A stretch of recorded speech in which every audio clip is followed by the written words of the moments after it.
এই রথ আমাদের কাছে সবসময় স্মরণীয় হয়ে থাকবে। কারণ এই সোজা রথ আর উল্টো রথের মাঝেই আমি আমার বাবাকে হারিয়েছিলাম। তাই মনে যতই দুঃখ কষ্ট থাক না কেন, মুখে কিন্তু আমরা হাসি নিয়ে এই বাচ্চাগুলোর জন্য বহু বছর পর এই রথের মেলাতে গেলাম এবং কতটা কি মজা আনন্দ করলাম, চলো আজকে সেটাই তোমার সাথে শেয়ার করব। তার আগে ব্লগটা শুরু করি। তো hello guys, welcome back to my channel. কেমন আছো তোমরা সবাই? আশা করছি ভীষণ ভালো আছো। ভগবানের কাছে প্রার্থনা করি তোমরা সবসময় খুব ভালো থেকো। তো চলে এসেছি আজকে একদম একটা ছোট্ট মিনি ভ্লগ নিয়ে।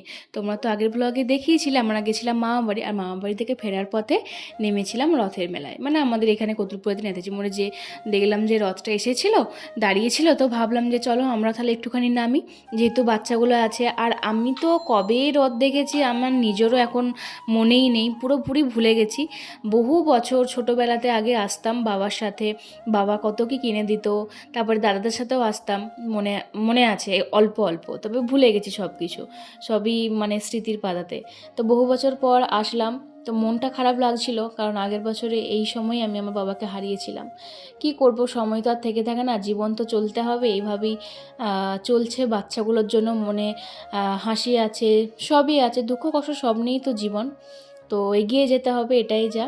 তো আমরা তো অনেক দিন পর রথ দেখলাম। আর তোমরা কে কে রথ দেখেছো অবশ্যই কিন্তু কমেন্টে জানিও। ডোডো তো কিছুতেই রথে চাপবেই না, অনেক জোর করে চাপানো হয়েছিল, কিন্তু দেখতেই পেলে কতটা ভয়ে কান্নাকাটি করছিল।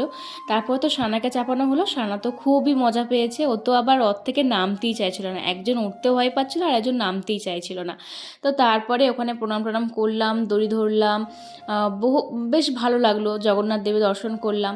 তারপরে ওখান থেকে রথ চলে গেল, আর আমরাও বললাম যে চলো অনেকক্ষণ সময় কাটালাম, এরপরে যাই, কারণ টোটোতে মা একা একাই বসেছিল, মা নামেনি।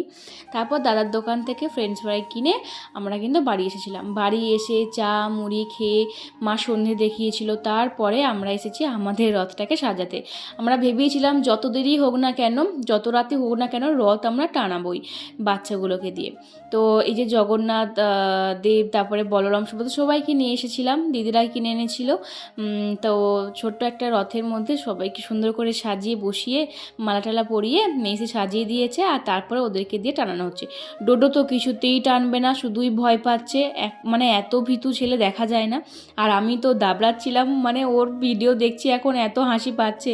মেজদি টানাবেই আর ও টানবে না, শুধু পালিয়ে আসছে, একবার মারছে, বকছি।